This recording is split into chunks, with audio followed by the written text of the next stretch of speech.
Hey,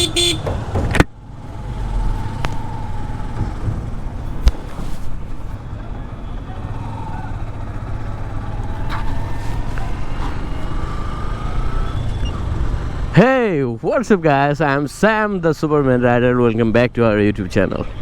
So guys, আজকে খুবই secret একটি গল্প আপনাদেরকে শোনাবো। আমি উত্তরা ডিয়াবাড়ি থেকে। সো গাইস, সামনে যেতে যেতেই গল্পটি বলা হবে, কারণ গল্পটি হচ্ছে ডিয়াবাড়ি, দেখা যাচ্ছে ডিয়াবাড়ি অঞ্চলটাকে নিয়ে। এই আপনারা দেখা যাচ্ছে যেতে যেতেই দেখবেন যে মনে হয় এলাকাটাকে কে যেন মানে একটা ঘূর্ণিঝড়ে এসে মানে তছনছ করে দিয়ে গেছে, এরকম কিছু। হ্যাঁ, একটু সামনে এই যে বাম সাইডে, বাম পাশে ওই পাশে দেখলেই বুঝতে পারবেন, এই যে দেখা যাচ্ছে। হ্যাঁ, সামনে আরও আছে। সো ঘূর্ণিঝড় এসে যেন তছনছ করে দিয়ে গেছে, এরকম কিছু। এটা আসলে বিষয়টা এরকম না, এটা হচ্ছে রাজুক থেকে এই অঞ্চলে যে অবৈধ স্থাপনা ছিল সেগুলো উচ্ছেদ করা হয়েছে। সো আমি যেহেতু উত্তরা বাসিন্দা, উত্তরা এগুলো অবৈধ স্থাপনা যতদিন ধরে স্থাপন করা হয়েছে, ঠিক ততদিন ধরে বছরে একবার দুইবার আমি দেখে আসতেছি যে একটা সময় হলে মানে এটা ভেঙে দেওয়া হয়। আর ঠিক ভেঙে দেওয়ার দেখা যাচ্ছে মানে সকালে ভেঙে দিয়ে গেছে, এই যে সকালে ভেঙে দিয়ে গেছে, আবার দেখা যাচ্ছে বিকালবেলায় আবার এই স্থাপনাগুলো উঠানো হয়ে গেছে, এরকম। বা যদি বিকালে নাও উঠানো হয়, ঠিক পরের দিন ওঠানো হয়, বা একদিন দুই দিন পরে ওঠানো হয়। হ্যাঁ, এরকম হয়। সো বলতে পারেন এগুলো ভাঙাই কেন হয়, আবার ওঠানোই কেন হয়? এখানে লুকিয়ে আছে বিশাল রহস্য।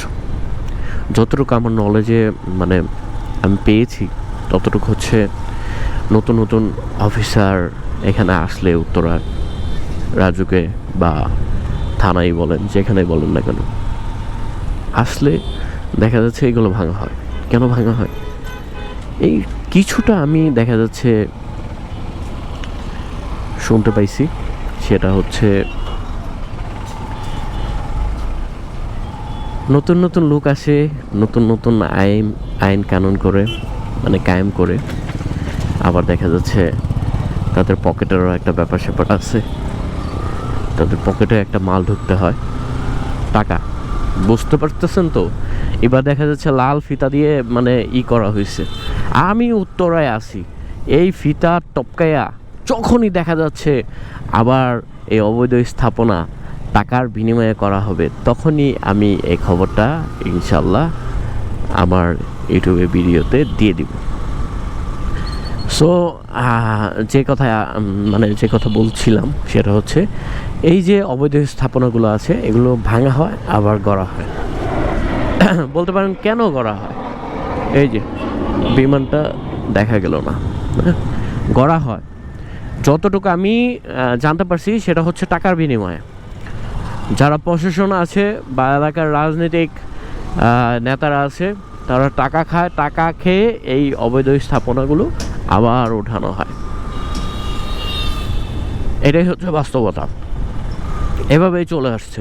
কোনো অ্যাকশন মানে এটা যে পার্মানেন্ট কোনো সলিউশন আছে এটা নেই।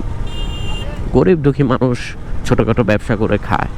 আচ্ছা, অবৈধভাবে ব্যবসা করে খায়, তাহলে অবৈধভাবে আপনারা করতেই কেন দেন?